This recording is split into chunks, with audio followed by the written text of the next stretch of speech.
I'm joined here with Richard Beaumont. Thank you so much for joining us on the Upside Down People podcast. How are we going today?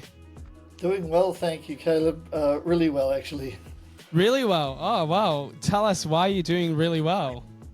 I'm in a good space, and it's interesting to know that when you're in the place where God wants you, a lot of good things come together and happen. So I'm there. It's taken me a while, but I'm there. Awesome. Yeah, well, I'm so glad that you are here. And yeah, we've had a conversation in the past, and I just feel like we don't know each other super well, but I feel like you're a friend in the sense of you've always got this welcoming smile and just this way about yourself that just reminds me so much of Jesus, who just welcomes us in with that friendly embrace. Well, Jesus welcomes us in.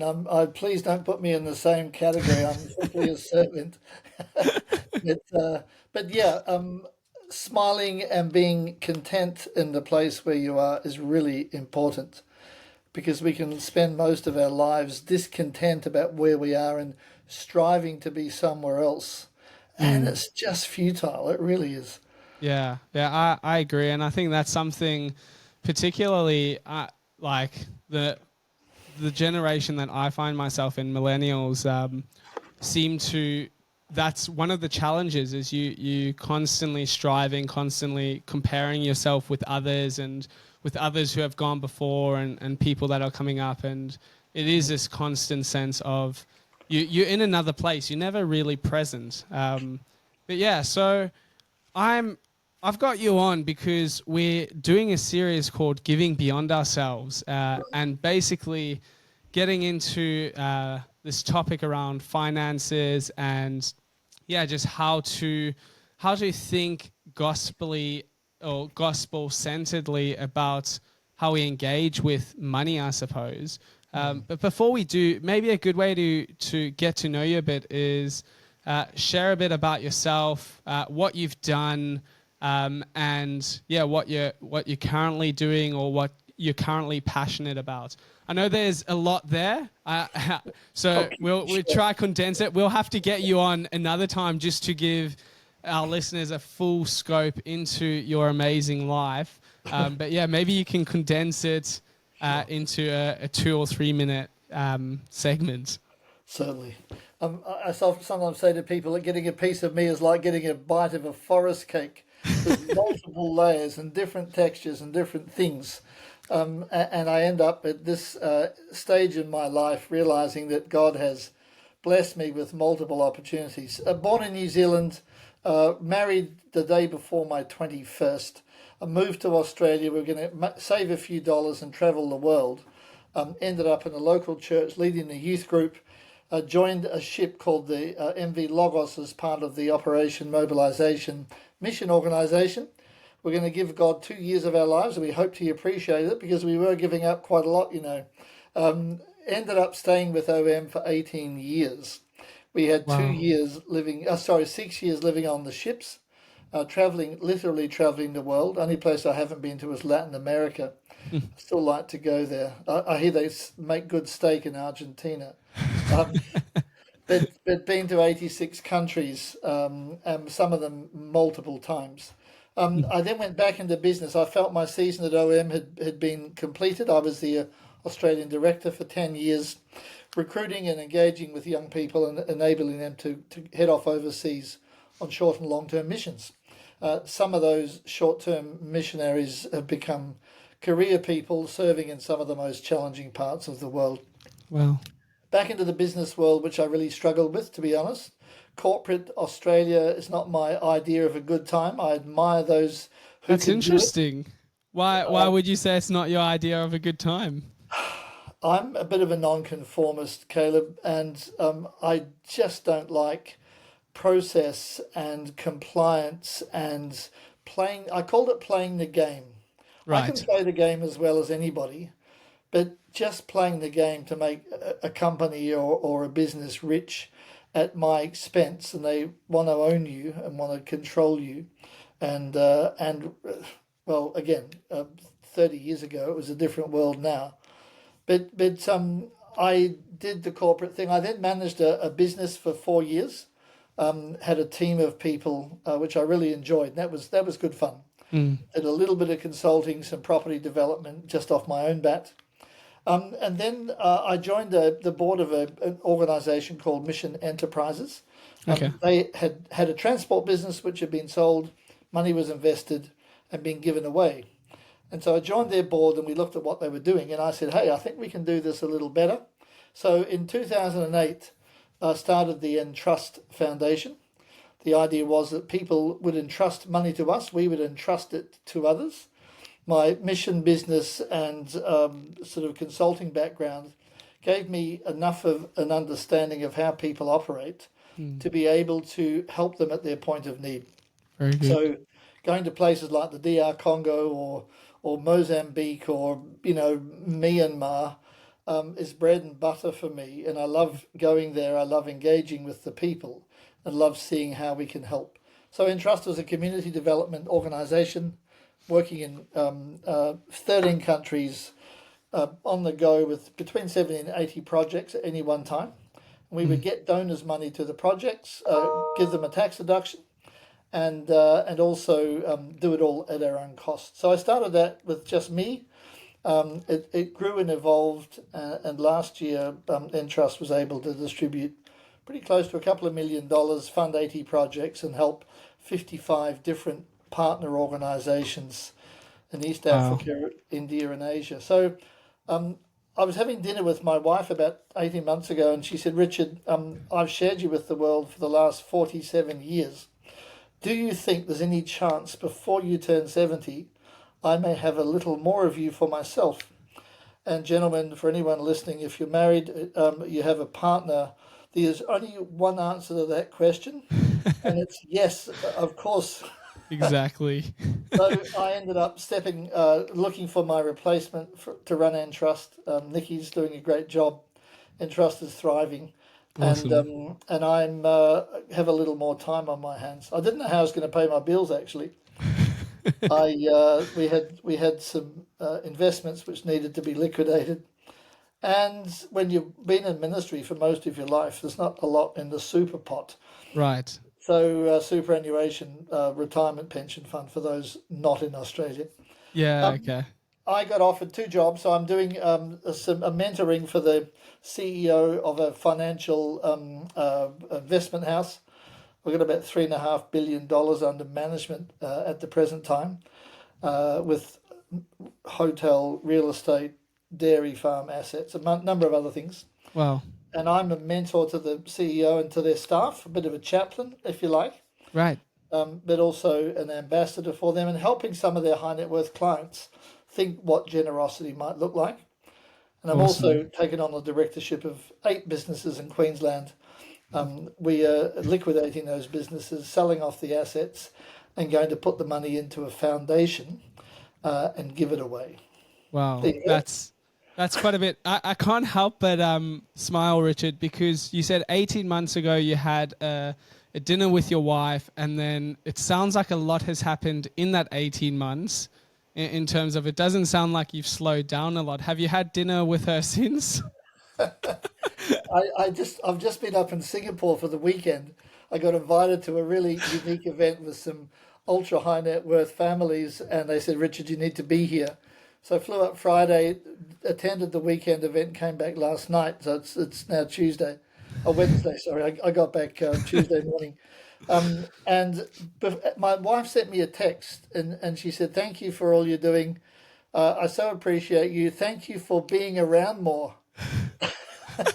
As I'm sitting at the lounge at the airport waiting to leave again. Brilliant. So I've got an amazing wife, I have to say. Yeah. It's not me doing this. We do this together. Awesome. And she is a bigger part of what I do as anybody else on the planet. Great. So I have slowed down. I am officially working half-time, but it doesn't feel like that all the time. I'm going skiing next weekend with some friends, so that's nice. Ah, fantastic. Nice. Let your hair down a bit every now and then. It's good. Yeah. Well, Yeah. thanks so much for sharing that. There's so much that could be unpacked there, but I reckon it's a good overview in terms of you've lived with what sounds like a lot of missionaries don't know where their next paycheck would come from, or even if there will be finances coming. So there's that just that trust in and confidence in the sovereignty and providence of God. And then you've obviously lived with a lot as well. So in terms of it, it sounds like you've got a great understanding in terms of what we're going to be talking about. And I love how you spoke about generosity, helping others with generosity, because that's the conversation that I'm wanting to have with yourself today is we find ourselves in a climate of financial instability, and there's insecurity, and there's a lot of fear and uncertainty around finances and around the future. For example, there's even just been recently that market crash that's sort of started to unravel, and the common narrative with millennials, I'm sure you've heard it, is millennials and Gen Zs. They have bought into this narrative because it's spoken all throughout the media that they probably won't own a home. They least likely to achieve financial stability, whatever that may mean. And there's all these sort of narratives going around where it's causing fear and angst in how we handle our finances. So what that's caused me to think about is, well, if there's that narrative around finances that's driven by fear and anxiety, what that does is it causes you to hold on to your assets closer. And it almost does the opposite of what we see in the gospel in terms of generosity and being a people that are others focused and thinking beyond ourselves, how we can help one another. Instead, it seems like a lot of millennials and Gen Zs have this fear that we need to hold on to our things because we're not sure what's going to happen. So the first question I have for you is, how would you structure or think about money in this current climate that we find ourselves in? How would you think about money today if you were 20 or 30 years old? Yeah, let's start with that and see where it goes. Certainly. The interesting thing, by the way, the market is driven on two things. Most people, well, not perhaps not everyone will know this, but the market's driven on two things: fear and greed.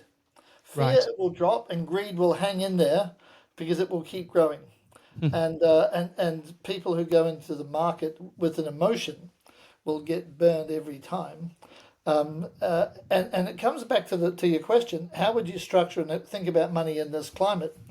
I think there's a deeper question, Caleb, that has to be addressed. Is it my money, or am I simply a steward of it? Brilliant. If I'm a follower of Jesus, he says, I've got you, I'll look after you, I'll take care of you, I'll provide for all you need.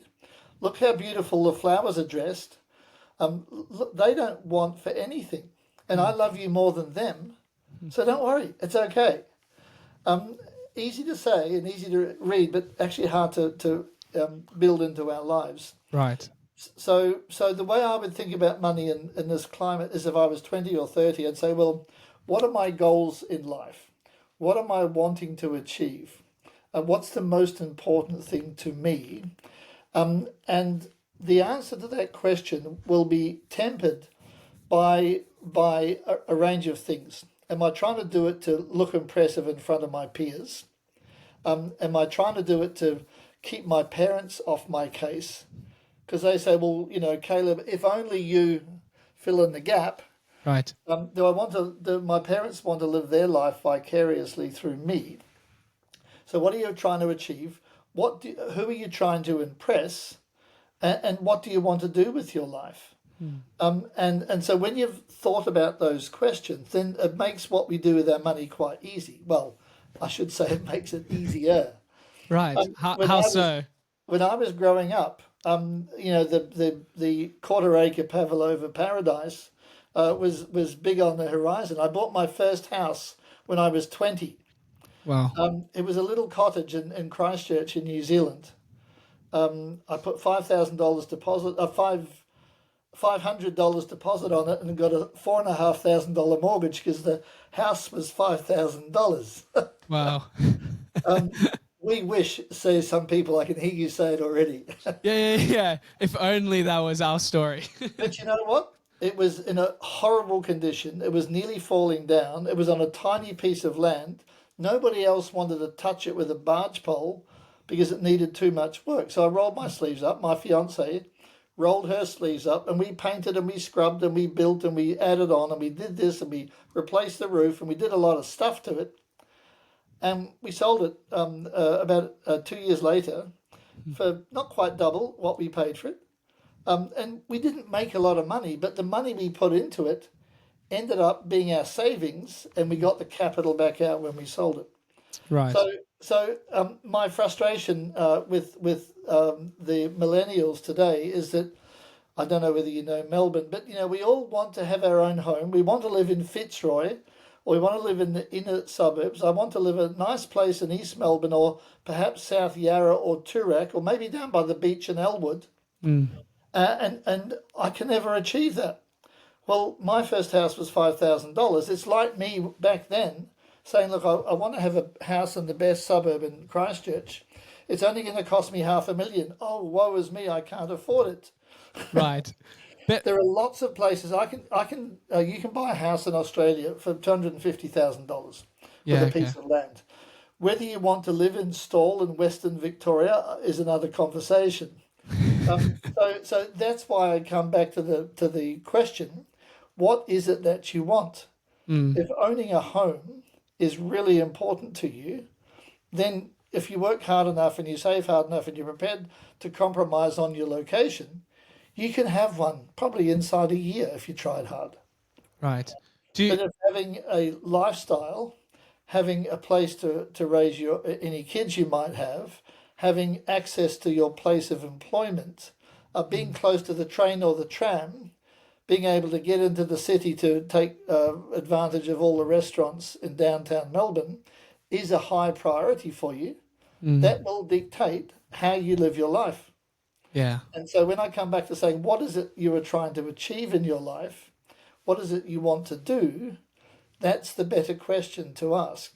Right. And if it's to raise a family and to be married, to be boring like me, and have your own home, then you can do that. You can live in Bendigo or Shepparton and suburbs of Sydney or any other city on this planet. Perhaps if you're hearing this from Singapore, you probably will end up with a government apartment on the 23rd floor of a 25-year or 50-year-old building. But you can do it. And the Right. incidence of home ownership in Singapore is one of the highest in the world. So it is all possible. Can I tell you a quick story? When I Yeah. was 18, my dad said to me, he's a business guy, Richard, he said, what's your goal in life? I said, I want to have a red MG sports car. He looked at me and said, you know what? If that's what you want, you can have one. And I rubbed my hand. I said, oh, great, you're going to buy me one? He goes, don't be stupid. He said, if you really want a red MG, you can have one. What you'll do is you'll stop dating that girl, Julie. You'll stop spending money on her and whining and dining her and taking her to the movies. And you'll stop buying clothes to impress her. And you'll get a second job on the weekend. And Right. you'll work hard. You'll spend nothing on yourself and you'll save. And within 12 months, you can have a red MG. Do you want it that badly? And the answer was no, actually, I don't. So Fascinating. goal setting is really important, but identifying the right goal is actually more important. Right. Does So that make sense? yeah, that does make sense. I mean, I totally understand the heart. I can imagine millennials listening to this asking the question in their head, like, well, what was the percentage between what your salary was and that $5,000 mortgage in their head? But that aside, I understand the heart in terms of the value-based system in terms of where your goals are at really determine how you structure your finances. Correct. So how would you then think about like discovering what are those goals inside? What's some helpful tools or questions that you'd ask someone? So look, there's many ways of evaluating what your natural gifts are, what your strengths are, what you love doing. Strength Finders is one that comes to mind. There's a Myers-Briggs, and there's a whole lot of things that will actually help you identify it. Mm. The other way to do that is to simply say to people around you who are in your inner circle, what do you think I'm good at? What do you see are my attributes? How do I engage? And what's the skill set? How do I best engage with you? Mm. And then you'll find there's a number of skills and gifts that you have that are God given, and you can develop them and evolve them. You might be a person who loves crunching numbers and analysing things and get down into the weeds, and be a lawyer or an auditor. And some people thrive on that. Others will say, look, I want to be a leader. I want to be up front. I want to start a business. I want to motivate other people. I want to, be a business development person for a software company, whatever it might be. We are all given a bunch of natural gifts and talents, and identifying those and then seeking to educate ourselves and to look for something that will help us use those talents does two things. A, we feel fulfilled in what we do, and B, will naturally give good value to the person who might employ us, or if we start a business, you will use those skills in developing your business. If you do that, if you start a business, please put around you, identify what you're weak at, and put around you people who are good at what you're no good at. Brilliant. You've heard the term, the smartest people hire those who are smarter than them. Very true. I hired people at Entrust, not hired them, we partnered with them, and they came on the team. And we worked together, but they could do things I couldn't. Our business manager was very clever with numbers and managing and moving money. Others were great at developing our website, doing other things like that. So I could do it, but it wasn't my natural strength, so I let others do it. Brilliant. So part of the thing is, yes, find out what you want to do, but find out what you want to do by doing what you're good at. And we can't always do just what we're good at. I maintain that if about 75% of my job I'm thriving and enjoying it and love it, the 25% is the necessary evil you have to do just to be a good employee. Awesome. Yeah, I love that. Well, moving to the next question, just trying to then expand our thinking in terms of how do we consider others as Jesus reminds us to do. What are some of the temptations that we'd have to get over to look beyond ourselves? Or what do you think the challenges are, the fears and anxieties that prevent us in this current climate from looking beyond ourselves? So the challenge is the narrative that's put across in the media. The media has an agenda, and the media is largely paid for by those with the larger agenda. And so we have to learn to switch off and to do some observations ourselves, to look at things for ourselves and to say, hey, is the sky going to fall in? Is the planet going to heat up and melt? Well, if you read through Revelation, you'll say, yes, it is. Eventually, it's going to burn. Do we want to be wise stewards of the planet? Absolutely. There is no question about that. Do we want to let the 1% temperature increase completely control our lives? Personally, I think it's a lie of the enemy to bind us up and to prevent us from trusting God and from sharing our faith with people that need to hear. And we can be so anxious about what might happen that we never leave home. And that will prevent us from having a fulfilled life, from being good stewards of the resource God's given us, from using our talents, because none of us know what's going to happen in the future.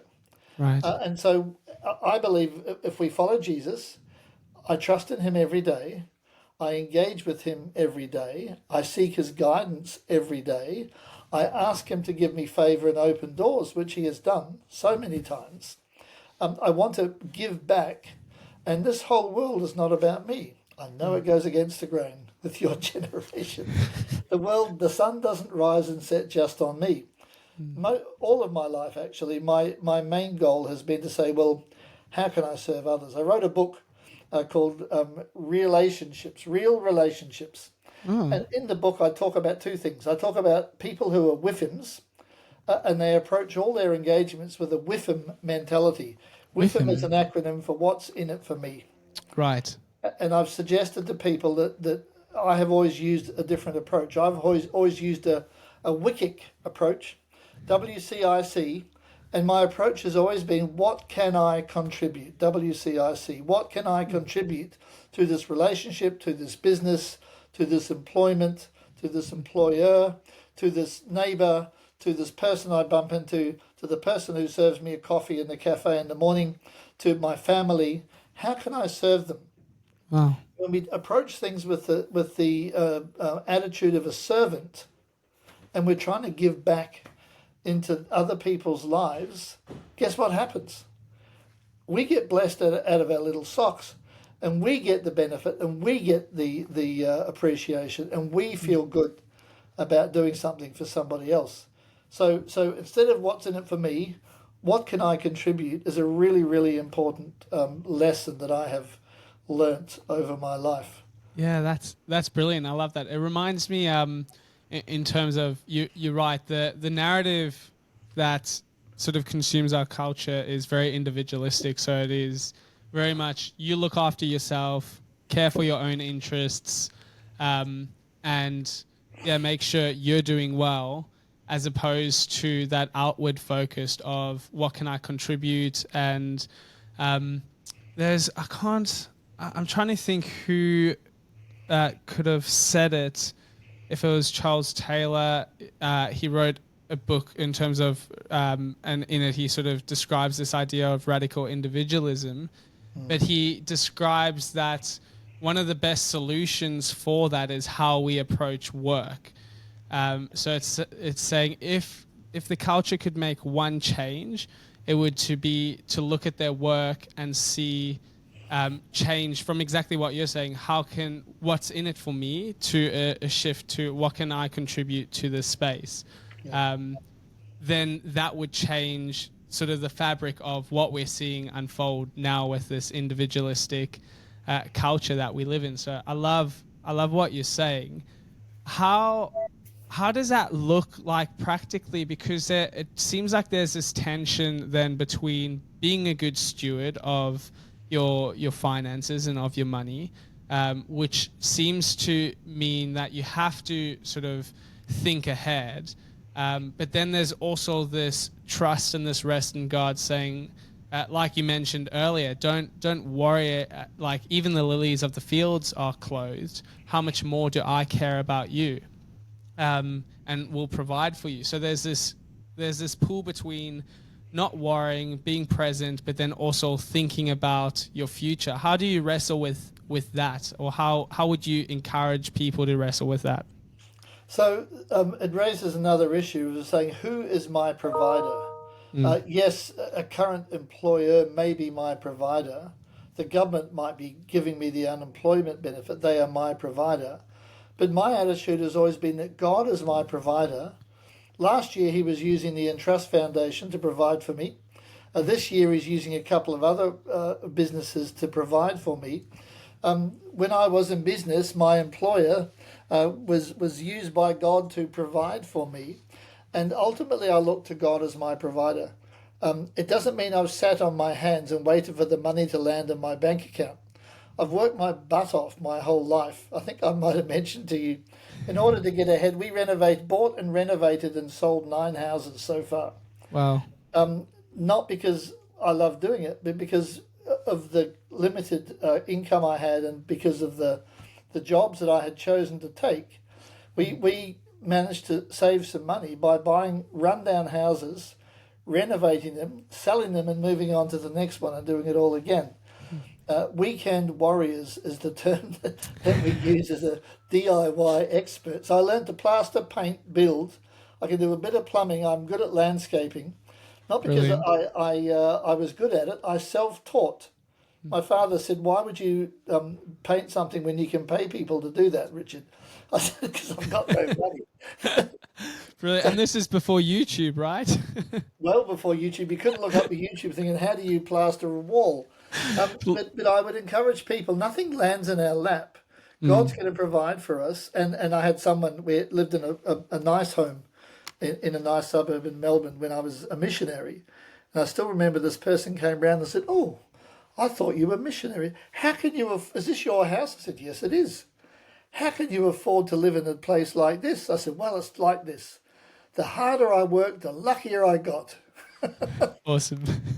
And God provided, Yeah. no question. So when we understand that God is our provider, when we understand that our life is to serve others, and we want to give back, and you know, Julie and I, our whole life, we've tithed. When I was living on the Doulos down the west coast of Africa, our pocket money was $20 a month. That was our discretionary spend. And we realised that there were people down the west coast of Africa that needed the money more than we did. So we tithed and gave away some of the money that we got as our monthly stipend to help people that needed it more than we did. Wow. And the Bible says that if you are faithful in small things, God may entrust you with more.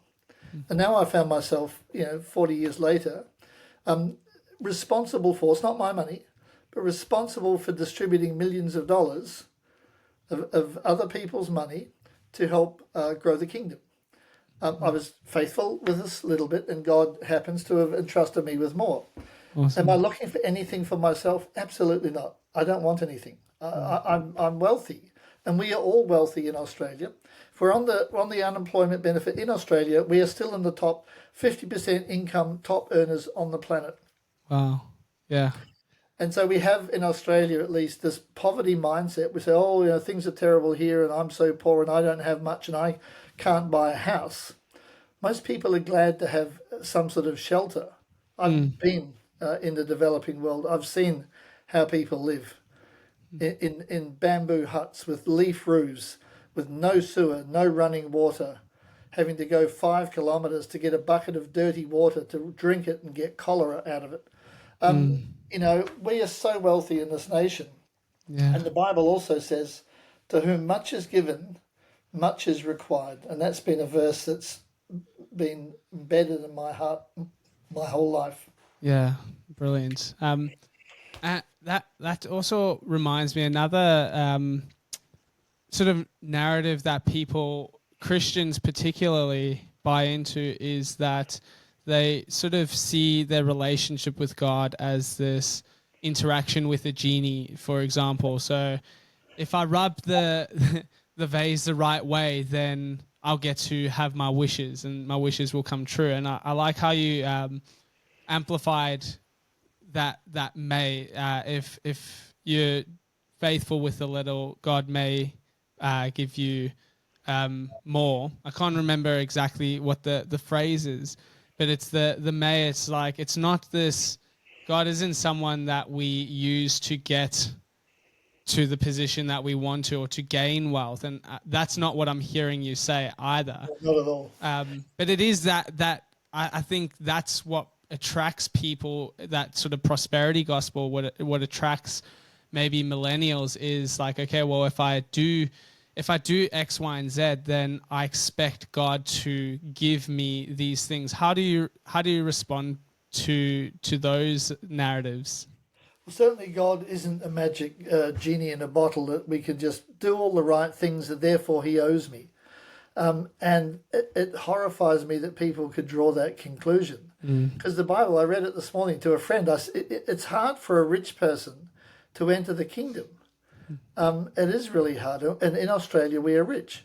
Regardless of whether we have a house or not, we are rich. We've got access to all these things. And for people to and this is where it comes back to goals and to what God's called you to do. Often what God's call on our life, it's counterintuitive to what's logical. And I, as I said, I've just been up in Singapore. I was asked to go 3 weeks ago. There was an event happening with some ultra high net worth people. Someone said, "Richard, you need to be here. You need to meet this guy who's coming from the US. He advises high net worth families in the US." And I prayed about it and talked about it with Julian, and we agreed, yes, I need to go. So I went up there at my own expense to do this thing. And as it worked out, someone paid my hotel bill for me and someone else picked up the tab for my Jetstar ticket. If I'd known that, I would have actually gone Qantas or Singapore. No. So the point is, when we do what God asks us to do, when we're open, even though it might seem counterintuitive, God will provide for what we need. And if our ultimate goal is to love him, to serve him, to make him known, and we genuinely want to be wise stewards of the resource he's entrusted to us, it means that we have to put our money where our mouth is. We have to tithe the little bit of income that we have now. We have to give it away. We have to ask God who we should give it to, and put the. It's not about the amount. I have a thing in my study. Here it is. Here, I'll show you. It's a widow's mite. It's this tiny little coin down here at the bottom, and it's genuine widow's mite, 2,000 years old, and that was what the widow gave. And Jesus said she gave more than all the people who had their flashy money around. God never judges us by the amount. He judges us by the heart and the intent. Awesome. And if we think we're giving money because I'm going to get a blessing, then please keep the money in your pocket because you'll frustrate everybody. Brilliant. So that's been pretty basic, I think. Yeah. But God's not some magic formula that we can push the button and get something out the bottom. It actually flips it over the other way. The more we give, the more generous we are, the more we seek to follow him, the more we stop and listen to what he's got to say to us, the more and the easier it will be for him to take care of us. Awesome. I love that. And it's so true that, I think if that is the heart behind giving, that you want to be seen or you want to receive something in return, it's sort of missed the point. And it's probably, like you're saying, it's probably better to hold on to those things and go to God and wrestle with him to shift and change your heart. Because that's another thing I've seen very running rampant in our culture is this idea of virtue signaling. So it drives me crazy when you watch a YouTube video and there's this person giving money to someone who's homeless or who's hungry, and it's like that's a great act, but what you're actually doing is you're using it to build your own platform up, and you're exploiting someone's state of humanity so that you can be elevated. And it's just this twisted way of looking at giving and at generosity. It's really unhelpful. And I love how you brought it back to that God does look at the heart.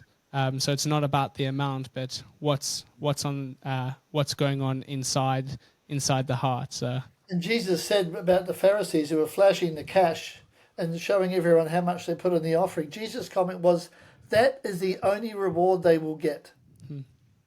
Yeah. But the widow, people will talk about the widow for all eternity because she didn't just give a lot, she gave all she had. It wasn't the amount. And she did it quietly when she thought no one was looking. Jesus was watching. Yeah. And you're right, virtue signaling and flashing cash around. I mean, in some parts of Asia, people go to charity auctions and they pay, $10,000 for one bottle of whiskey or a bottle of wine just so that they will look good in front of their peers. Right, yeah. They wanted the whiskey or the wine.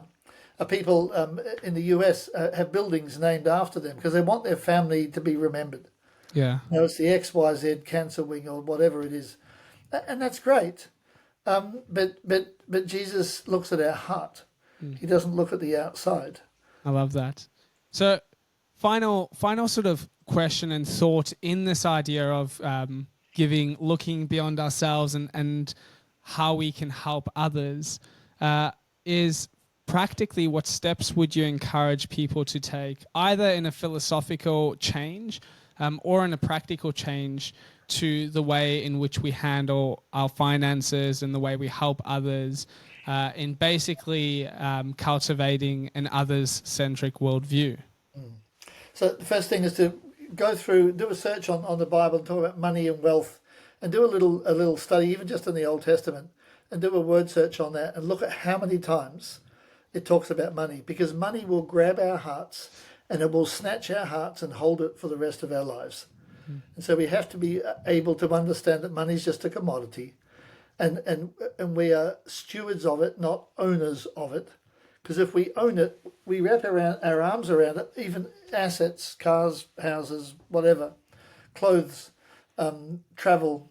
We think it's ours, but we're stewards of what God gives us. And when we understand what real stewardship is, then we say, well, what do I need for myself? So do a thing called a budget. How much for the rent? How much for the electricity? Work out what your discretionary spend is.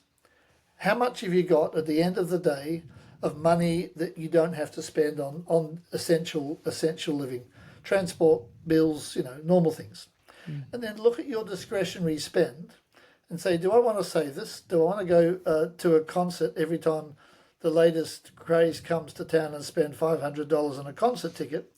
Or am I better to actually put that aside and do a thing called saving and start to put it aside to invest it in something? Compound interest is an amazing thing. And if you just put aside $50 a week or a month, I don't care how often, but you put aside $50 into a savings account and you let the interest roll back in and you compound that, you can look on websites and find out, if you do that for 10 years, how much money you will have. And you'll be amazed.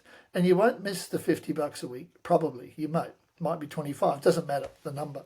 Right. But so think about regular set-aside savings. And you may not know what you're saving for yet. Might be a house, might be a car, might be a holiday, whatever. There's nothing wrong with any of those things. But make sure that the first thing on your budget list is how much you're going to invest in the kingdom. And when we came back from overseas and we were trying to pay our bills, our tithe, the money we gave away, was always the number one thing on our budget list. So that went to God first, and we had to live off whatever was left. I remember my accountant, a friend who did my taxes for free, said, "Richard," he said, "I have a question for you." He said, "How do you live on $13,000 a year with a wife and 2 kids and a mortgage?" I said, I really don't know, but God seems to provide for us somehow.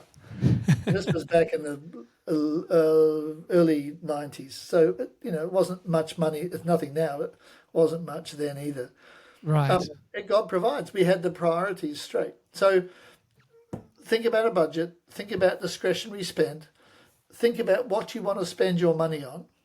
And think about who you can help with that money. Do I really need another pair of sneakers? Do I really need to spend $500 to get the latest, brightest brand? Could I get away with getting something on sale for $100? If I did, what would I do with the $400? Could I give that to someone? Could I help with the Entrust project in Africa? Could I provide clean water for someone, or stop a 14-year-old getting trafficked into the sex trade in Asia? Could I invest that money in something that I may never see the first-hand the result of? And when we give, the endorphins in our body, it's a really good feeling. I've never, ever given $1 away that I ever regretted. Never. So budget, think about your money, manage it well. Don't worry about the amount. Do what you love. Be wise and put God first in all you do. Ask God to open up opportunities that you may otherwise not get, because you are putting him first and because you've got your priorities right. No magic formula, Caleb. Love it. But it's putting God first. And God is no one's debtor. Yeah. And Awesome. Julie and I are living examples of that. That's brilliant. Just with that, in terms of what's your thoughts around investing into, say, the stock market?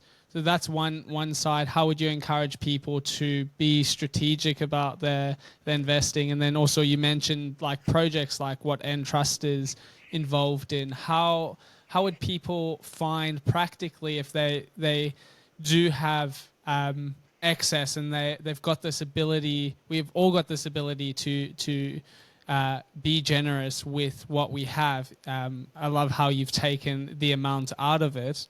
But how do we find those projects where we can know that they're making a kingdom impact? Yep. So there's sort of two questions there. One is the wisdom of investing into things like stocks, and then the other is finding projects that make a kingdom impact. So investing, any investing comes down to what is your long-term goal? What are you trying to achieve? Stock market and real estate have been proven over about 100 years to grow about the same level of each other. Okay. The scary thing about the stock market just took a 1,000-point hit 2 days ago. Fear and greed kicks in. People get scared. If you're in it for the long haul, buy some good quality stocks in stable businesses and plan to hold them for 25 years. Don't trade it unless you're a professional trader, you know what you're doing. Real estate can be the same. Buy and hold. Excuse me. Compounding interest. I know there's a private bank, Macquarie, are offering 4.75% interest on money that you sit with them, and you can compound that up to $1 million. If you got more than $1 million, you probably got a different problem. We'll send them your way. There's lots of good things around, and with giving, what Julie and I do, we work out our giving, we take it out of our savings account. It's in a separate account, and as we give, we take it out of that account. So I can look at any time and tell you how much is in our giving pot that we can give away. Awesome. And you'd be amazed when you do that how often God brings someone across your path, and you go, oh, they need this much. Oh, that's how much we happen to have in the pot this week. Wow. So you can do that. The other thing that I've spent 20 plus years of my life doing is due diligence on organisations that I give to and that I've worked with. And that's where Entrust can be of benefit. So we do all the due diligence for people. Entrust takes nothing of your money. So there's nothing in it for Entrust other than to see good things funded. So have a look at that. The other thing is to build a relationship with an organisation. Get to know them, get to know the people, get to know what they do. Put them on your prayer list. Go to their conference, go on an overseas exposure trip and see what their work is. I've sent dozens, probably hundreds of people off on trips and said, look, let me introduce you to some of my friends, go and visit them, see for yourself. But I also say to people, giving's a bit like cutting up a pizza. Once you've worked out what your discretionary spend is, you cut the pizza into 8 or 12 slices, and you work out, well, I'll give some to my church, I'll give some to my family, I'll give some to my, Salvation Army when they do the red shield knock on the door appeal. And I say to people, please, please, please, whatever you do, please keep one slice of your giving pizza for the world's poorest people. Because they are off our radar, because we often don't see them, it's so easy to forget about them. And so our giving should be very intentional, and it should be quite strategic. So let's say I've got $100 for the year to give away. Don't worry about the numbers. Percentage is easy. Yeah. I'm going to give a third to my church. I'm going to give a third to local initiatives or ministry. I'm going to give a third to overseas aid and development. Okay. And once you've worked out the percentages, the dollars actually are really easy. We had one donor with Entrust used to give us a really strange amount of money, like a $397.47. I think she was taking the tithe to the last decimal place. Yeah. Brilliant. I love that. That's I like that, how there needs to be this intentionality around how we give, how we look at our money, and I think it's such a true principle that if we're wanting to give beyond ourselves and look beyond ourselves, it doesn't just happen. It's something that we have to be intentional about, and that's what being a good steward, I think, is, as well as prayerfully seeking God's counsel and laying what we have at His feet and saying, cool, what can you do with this? And I just want to be a steward of that. And the other thing that can be good to do amongst friends is to get someone else to hold you accountable. Partner Great. up with a friend and say, right, this is what I'm going to do. Do you want to do this as well? And can we meet once a quarter or once every 6 months? And can we just have a conversation, a coffee, and talk about our giving and how we're doing?